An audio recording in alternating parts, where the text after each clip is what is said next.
Good morning. Good morning to you all. The session is basically what we are discussing today is reimagining the business excellence through digital, and where the AI part is quite well gelled in.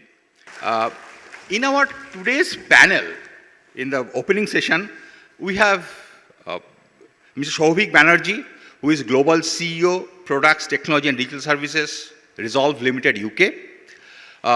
Souvik is my close friend since long, but I have to tell about him, customarily.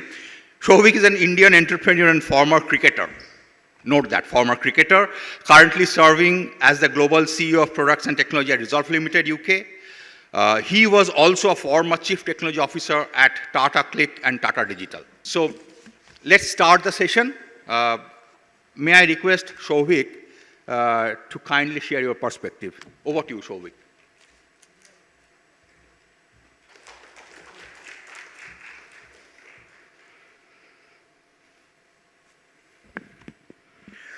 Good morning. Good morning. Yeah, thank you. I think the coffee takes a little bit of time to sip in.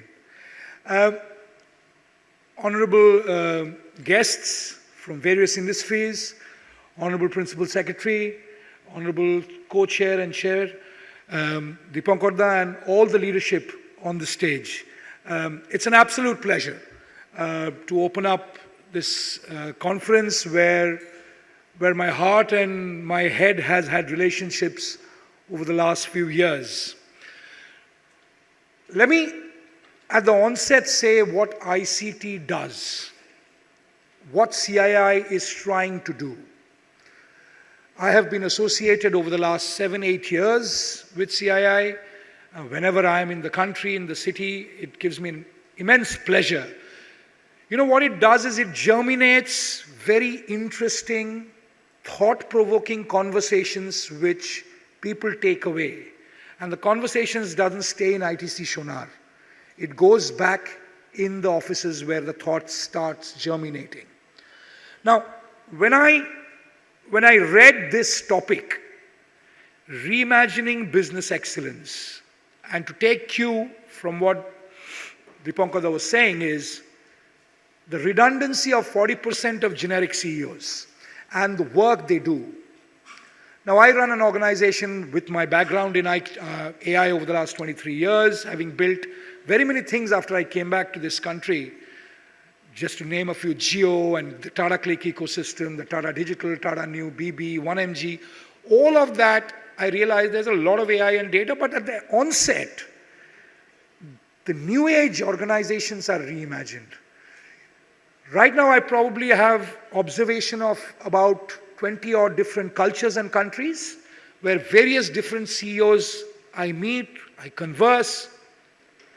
The top agenda at the top of their head when they are trying to reimagine their entire organizational design, they don't call themselves CEOs anymore. They call themselves Chief Excellence Officer. They call themselves Chief Emotional Officer. Because what has happened post-pandemic, the emotional quotient of an employee is at the highest level. Observations such as NPS and CSAT across the world are starting to take a back seat. And what is starting to take a front seat? It's a very simple index. It's called the happiness index. What is happiness at workplace? We never imagined how happy or how sad or how irritated or how angry or how we go through 60 to 70 to 80 hours of being at a workplace in a 168-hour week. Our weeks are 168 hours. If you give 7 hours, take 42 hours out of it, you're left with 120 plus hours, out of which 60 to 70 hours you spend time in your workplace with your colleagues. Suddenly the CEOs and the leadership across the world is realizing the employment index, employee satisfaction index is starting to take a backseat. Post-pandemic, working remotely, hybrid model is still ongoing.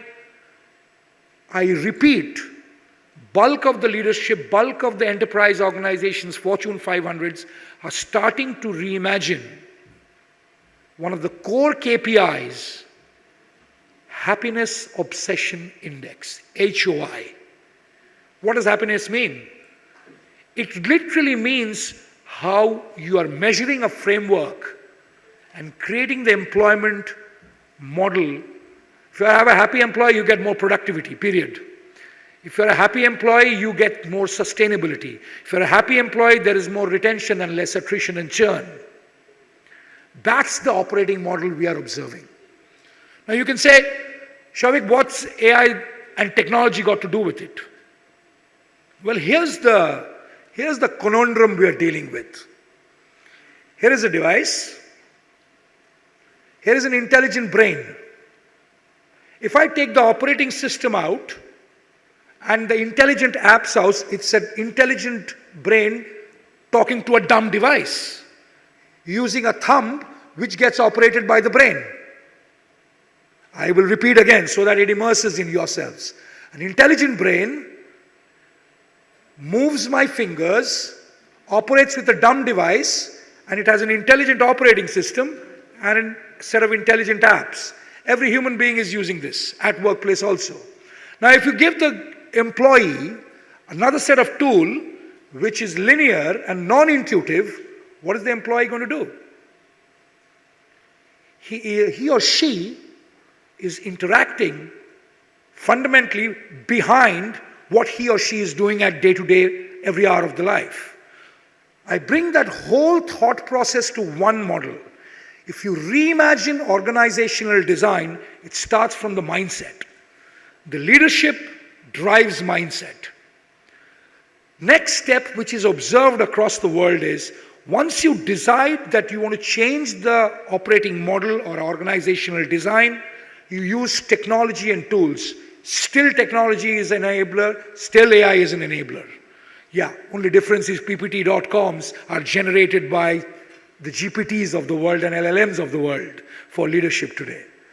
The beauty is, when you give and empower that at a workplace with the sophisticated tool set, sometimes they are overwhelmed.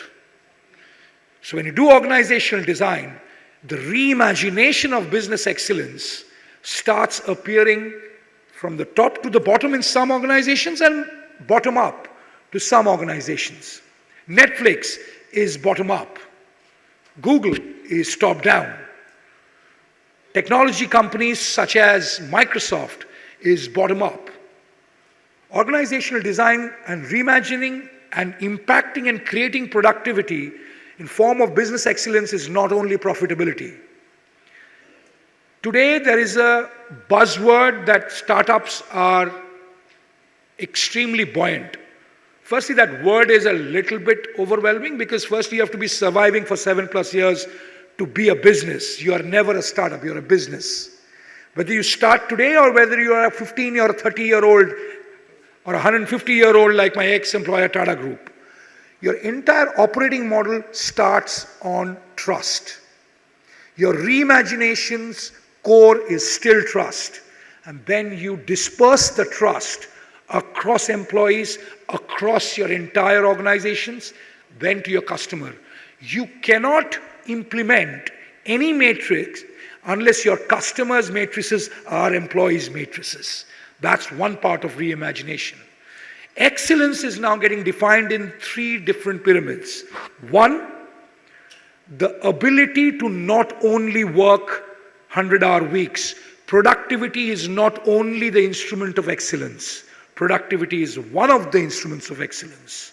Happiness index, number 2. Number 3, which is very, very important, is the ability to remain in an organization where disruption is not making you disturbed. Sometimes transformations are heavy. It changes. You do not want to change. But the 3 piece parts, the ability to absorb, ability to adapt, learn, and implement. It starts from the human brain. If you do not have that model of attitude within the reimagination and excellence journey, then disruption takes a backseat and core decision making and profitability takes a front seat, which is prima facie now a sustainability model. That's the core model in terms of where we are. I will finish with one simple thought. If you want to do any reimagination impacting business excellence through the ability of transformation, remember three things, which is what I have learned, continuously learning and observing whichever part of the world you are. Your emotional quotient in your employee is at par with your intelligent quotient. Your EQ, you have to let the employee be emotional, or else there is no loyalty, or else there is no concept of trust.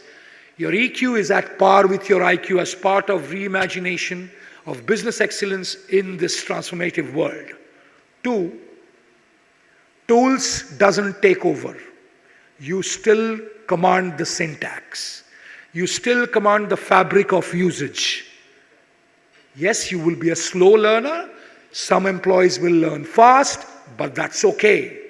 Give that ability an amount of time. Nothing has been achieved with supreme velocity within days. It takes time. Number 3, measure. Measure when you have achieved milestones in transformation. Transformation journeys are complex. It's heart-wrenching. It stems from the top. People give up. Post-COVID, it has become the most critical model and framework. Number 3 is create a happiness index. I reiterate, NPS and CSAT can take a backseat. Happiness obsession index for an organization going through reimagination, business excellence at the core, using disruptive tech and AI has to be born at the core. At the end of the day, human beings build businesses, not your ERPs or Gen AIs. At the end of the day, both these sides of our head lead global businesses and make them profitable and a happy workplace. On that thought, I will take your leave, and I congratulate CII and ICT to have a fantastic conference, and back to my chair.